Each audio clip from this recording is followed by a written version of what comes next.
Fala pessoas, tudo bem com vocês? Professor Mário Rocha, professor de Física. E hoje será a nossa última aula do nosso curso de Física 2, tá certo? Para aluno de nível superior, né, do básico superior. Lembrando que o livro texto adotado durante todo o curso é o Fundamentos da Física, o volume 3, o Halliday. E estamos chegando ao grande final do curso, tá? Essas últimas aulas, elas são resumos dos capítulos de equações de Maxwell e nas aulas anteriores das oscilações eletromagnéticas, tá? Mas é mais ou menos para esse final a gente finalizar bem as equações de Maxwell, tanto na forma diferencial quanto na forma integral.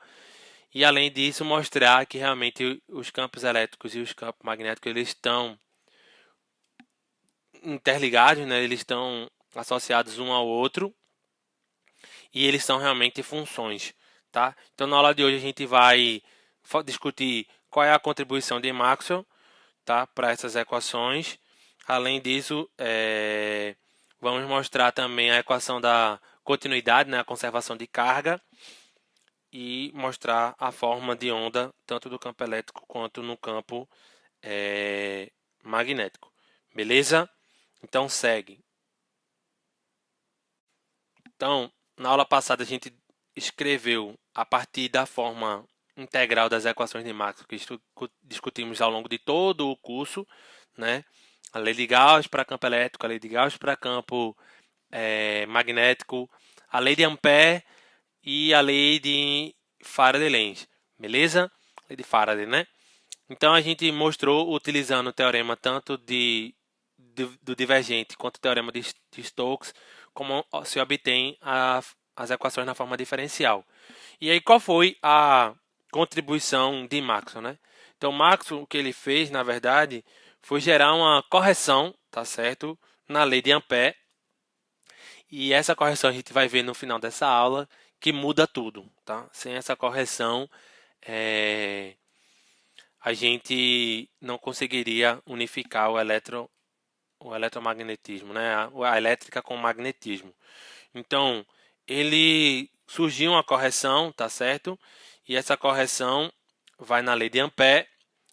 E aí ele discutiu essa correção através de argumentos teóricos, que foi o seguinte: pela lei de Faraday, né?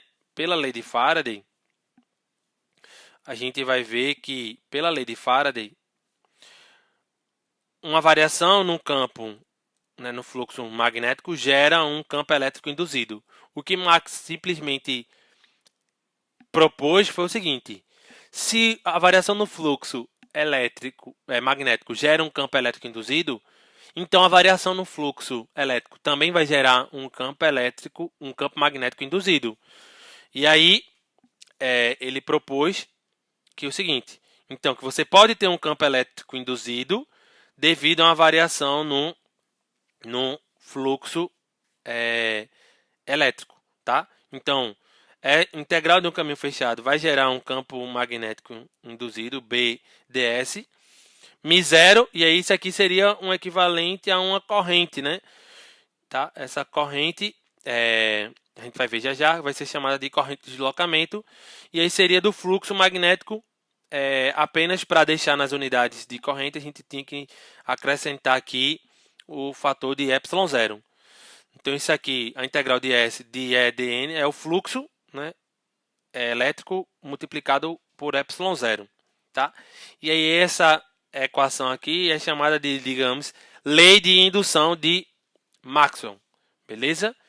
Porque ele propôs que uma variação no fluxo elétrico gera um campo magnético induzido. Essa foi a contribuição de Maxwell. E a gente vai ver que sem ela a gente não conseguiria unificar todas as equações. Então, quando a gente faz isso, a gente pode agora juntar, né, com a gente pode juntar com a lei de Ampère, né, porque já que a gente tem a mesma forma, então a gente vai chegar na chamada a lei de Ampère-Maxwell. Beleza? E como é que seria a lei de Ampère?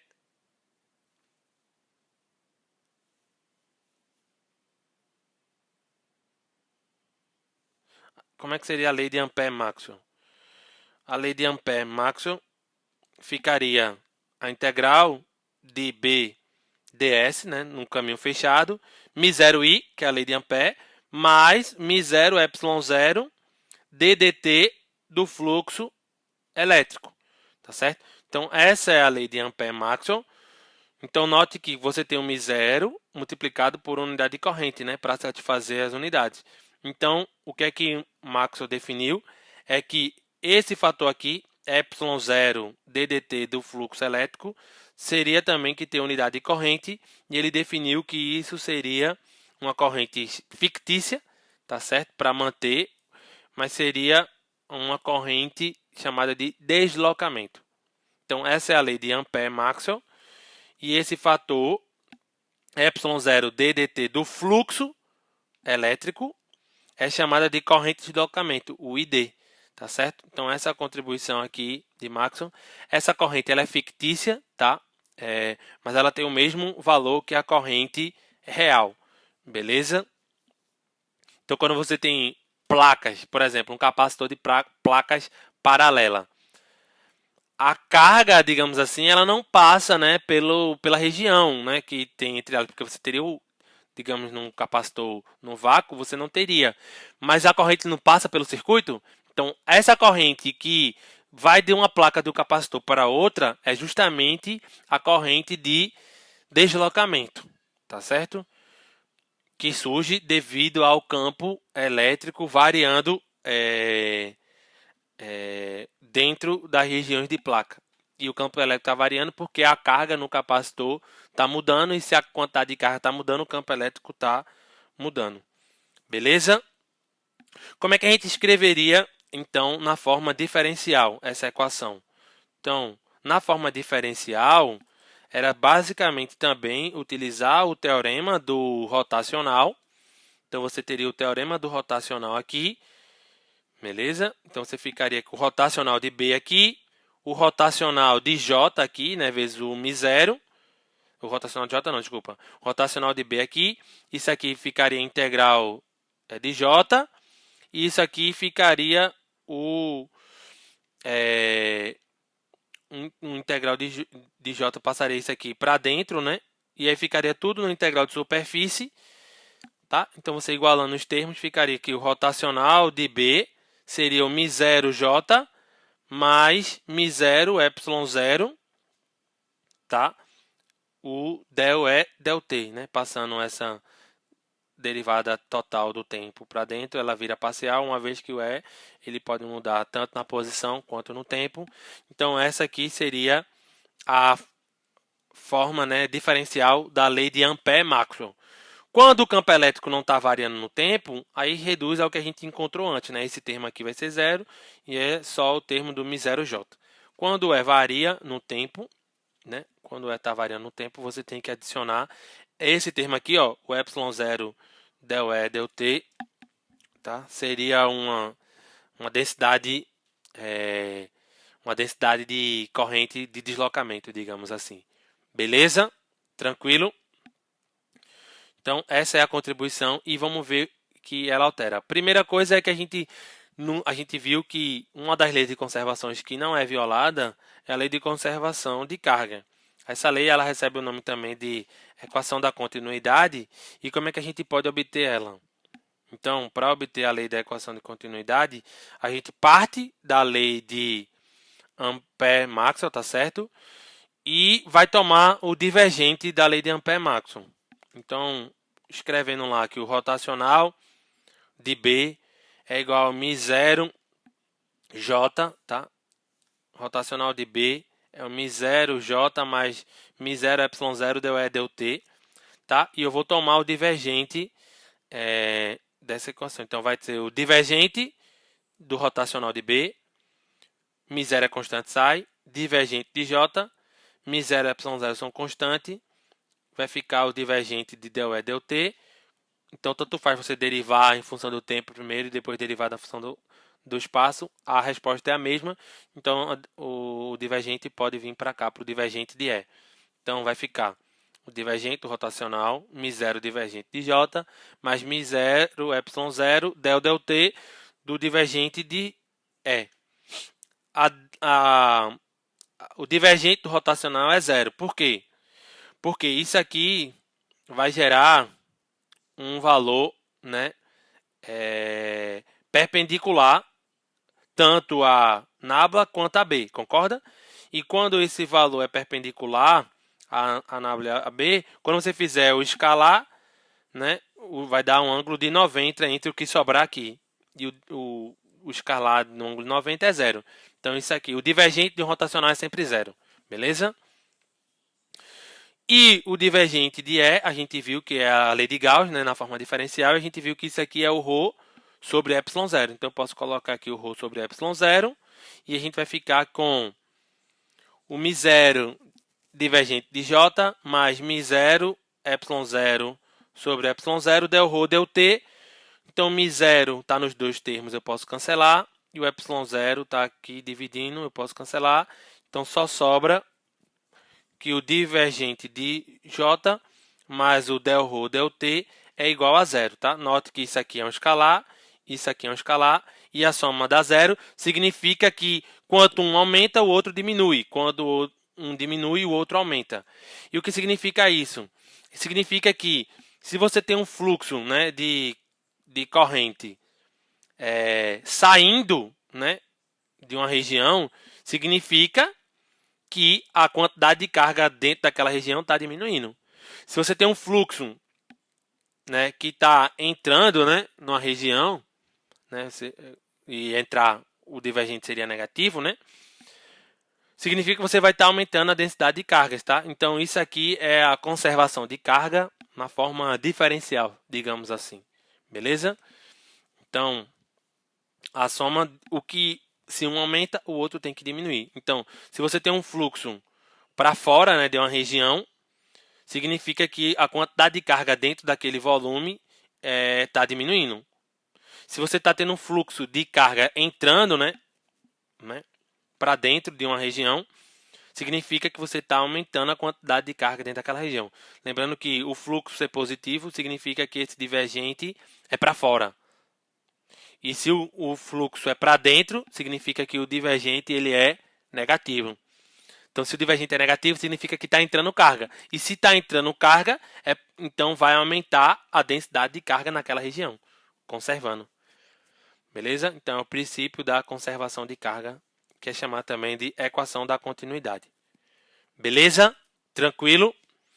E para a última parte, que a gente precisa mostrar, é mostrar que tanto o campo elétrico quanto o campo magnético eles podem ser escritos como na forma de onda. Então, para isso, a gente vai ter que reescrever aqui novamente as nossas equações de Maxwell. E aí a gente vai mostrar as ondas eletromagnéticas. E aí, para isso, o que a gente tem que fazer? Veja, primeira coisa que a gente vai considerar vamos supor que a gente está numa região do espaço em que não há fonte nem de carga, nem de corrente. Então, se não há fonte de carga nem de corrente, o ρ é zero e o J é zero. E onde é que a gente pode simular isso? No vácuo, né? No vácuo é uma região do espaço em que não há fonte de carga nem de corrente, beleza? Então a gente pode usar as equações de Maxwell usando lá o μ0 e o ε0. Então a gente vai reescrever as equações de Maxwell na forma diferencial. Então o divergente de E é ρ sobre ε0. Como não tem carga, o divergente de E também vai ser zero. O divergente de B já é zero. O rotacional de E é menos del B del T. E o rotacional de B é o μ0J. Como o J é zero, isso aqui vai ser zero. Mais μ0 ε0 del E del T. Beleza? Veja que a gente tem dois divergentes, um para E e um para B, e duas equações de rotacional, um para E e um para B.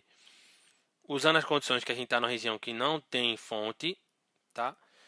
Você poderia fazer com fonte, a equação ia ficar um pouco diferente, mas a ideia seria a mesma. Mas vamos fazer na região que não tem fonte, porque fica mais simples. E aí o que é que você acontece? Você tem a equação de E em função de B e funções de B em função de E. Então, preciso desacoplar essas equações. O que significa desacoplar? Eu quero escrever uma função em que eu só tenha E em função de E e uma função que eu só tenha B em função de B. Beleza? Para resolver isso, tá? A gente precisa antes definir uma propriedade vetorial. E a propriedade vetorial diz o seguinte: como eu quero desacoplar, são essas duas equações, já que essas aqui são zero, eu quero desacoplar os rotacionais, então eu vou usar uma identidade, tá? Uma identidade vetorial para os rotacionais. Então, uma propriedade é essa, que a gente já viu, que o divergente de um rotacional é sempre zero. Isso é uma identidade. Outra coisa é que a gente pode que o rotacional de um rotacional de um campo vetorial, né? Então, o rotacional do rotacional de V, ele vai ser o gradiente do divergente de V menos o laplaciano de V, né? O gradiente do gradiente duas vezes, né? Então, usando isso daqui para essas equações, a gente vai usando essa identidade vetorial, a gente pode desacoplar essas equações. Então, primeiro eu vou desacoplar, vou tomar o rotacional dessa equação aqui. Então, primeiro eu vou desacoplar o campo elétrico e depois eu vou desacoplar o campo magnético. Tranquilo? Então,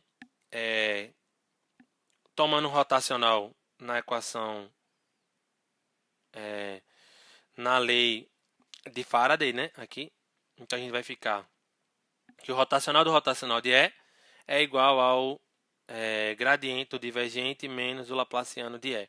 Beleza? Então, o divergente de E, no caso em que você não tem a fonte de carga, né, não tem uma densidade de carga, é zero. Então, esse termo aqui é zero. O rotacional de E nada mais é do que o del menos o del B del T. Beleza?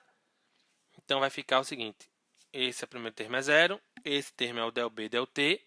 E quando eu escrever aqui, o rotacional pode passar. Então, vai ficar com menos o del del T. Rotacional de B é igual a menos o laplaciano de E. Beleza? O sinal negativo aqui você pode cancelar, não tem problema. E o rotacional de B, a gente sabe quanto é o rotacional de B em função de E. O rotacional em B em função de E é o μ0 ε0 del E del T. Beleza? Então, a gente agora desacoplou e a gente ficou com uma função que só depende de E. E a gente pode escrever que o laplaciano de E menos μ0 ε0 del E del T é igual a zero. Então, a gente tem essa função aqui. Isso aqui é uma derivada espacial, a segunda. E isso aqui é uma derivada temporal, né? De segunda ordem. Beleza? Então, a gente tinha equações acopladas de primeira ordem virando uma equação desacoplada de segunda ordem. Fazendo analogamente para o caso magnético, então a gente vai desacoplar o campo magnético, vai ser a mesma ideia, só que eu vou partir aqui do rotacional de B e tomar o rotacional aqui. E aí, usando a identidade vetorial, a gente vai ficar com essa equação aqui, né? O gradiente do divergente menos o laplaciano de B. O divergente de B é zero, né? Não importa a condição, isso aqui é sempre zero. E o rotacional de B, ele é nada mais do que o μ0 ε0 del E del T. Quando eu jogar o rotacional para dentro, eu posso inverter a ordem, tá? É comutativo. Derivar primeiro temporal e depois espacial não vai alterar o resultado. Então, a gente tem que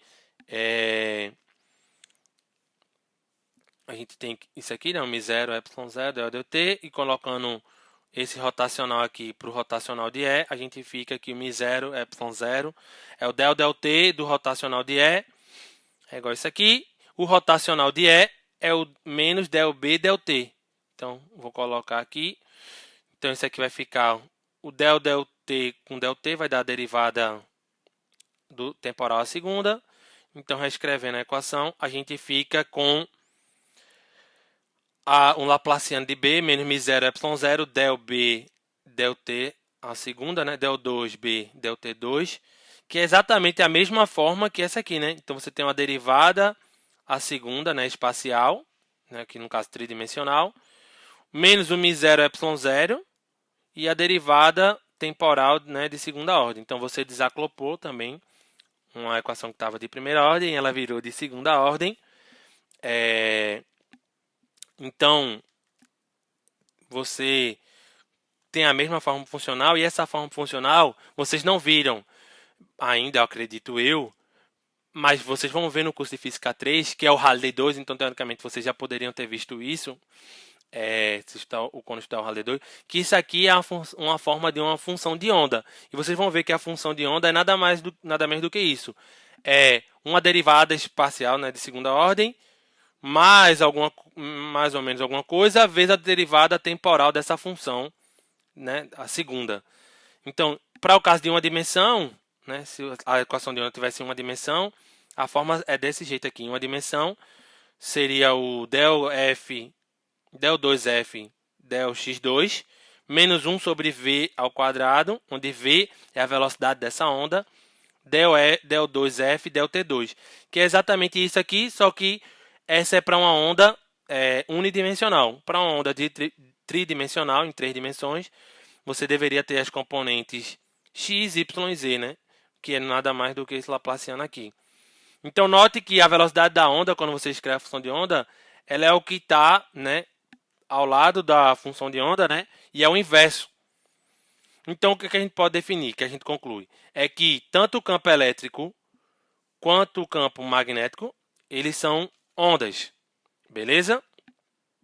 E aí, eles são ondas porque as suas funções, né, suas equações, quando desacopladas, elas são iguais funcionalmente a uma função de onda. Beleza? Mas se são a onda, ela precisa de uma velocidade para se propagar, tá? A gente calculou aqui no vácuo, né? Se fosse outro meio, seria μ0 e ε0. Beleza? Seria μ e ε. Como a gente está no vácuo, então qual seria a velocidade dela no vácuo? Então, ó, a velocidade dela no vácuo seria que o inverso de 1 sobre v ao quadrado, né? 1 sobre v ao quadrado seria igual a o μ0 ε0. Tá certo? Então, o B e o campo, né, são ondas, tá certo? E se eles são ondas, eles precisam de uma velocidade para se propagar. E que velocidade seria essa? É 1 v ao quadrado é igual a μ0 ε0. Então, V seria 1 sobre raiz de μ0 ε0. E se você calcular, substituir os valores de μ0 e ε0, né? O μ0 é o 4π vezes 10 menos 7. O ε0 é o 8,88 lá, o 10 a tanto. Se você substituir esses valores, e eu recomendo que vocês façam, calcule. Você vai achar que isso aqui vai ser próximo ao 3 vezes 10 a oitava metro por segundo, que é exatamente a velocidade da luz, né, no vácuo, né? E aí, por esse motivo, a gente conclui que a luz, né, é uma onda eletromagnética. Por que a luz é uma onda eletromagnética? Porque o campo elétrico e o campo magnético, quando estão se propagando no vácuo, têm a mesma velocidade que a luz. Então, a gente conclui que a luz é uma onda eletromagnética, beleza? E a gente só conseguiu concluir isso, e por isso a importância e o nome das equações de Maxwell, graças à correção de Maxwell da corrente de deslocamento, que é esse termo aqui. Cadê? Opa. Que é esse termo aqui. Porque caso não tivesse esse termo aqui, nós não conseguiríamos escrever, né, o campo magnético de forma desacoplada. Tá? Então a gente não ia conseguir escrever na forma da função de onda. E aí, essa contribuição de corrente de deslocamento, ela foi possível a gente tanto unificar, né, o eletromagnetismo está associado o magnetismo está associado à elétrica, quanto você escrever os campos elétricos e magnéticos na forma de uma função de onda. Então, essa é a importância e a contribuição de Maxwell, e por esse motivo ele recebeu como as equações de Maxwell, porque ele conseguiu unificar com aquela contribuição, aquela correção da corrente de deslocamento. Beleza? Porque sem ela não existiria a função de onda. Foi uma aula um pouco mais longa, tá? Mas chegamos ao final do nosso curso de Física 2. Espero que vocês tenham gostado, tá? Fiquem ligados aí para os próximos cursos que aparecerem. E não esquece aí de compartilhar, curtir, se inscrever no canal. E qualquer coisa, me segue lá no Instagram, @Prof. Mário Rocha. Deixa lá sua dúvida ou aqui nos comentários. Estou à disposição e obrigado e até mais. Falou, valeu, fui.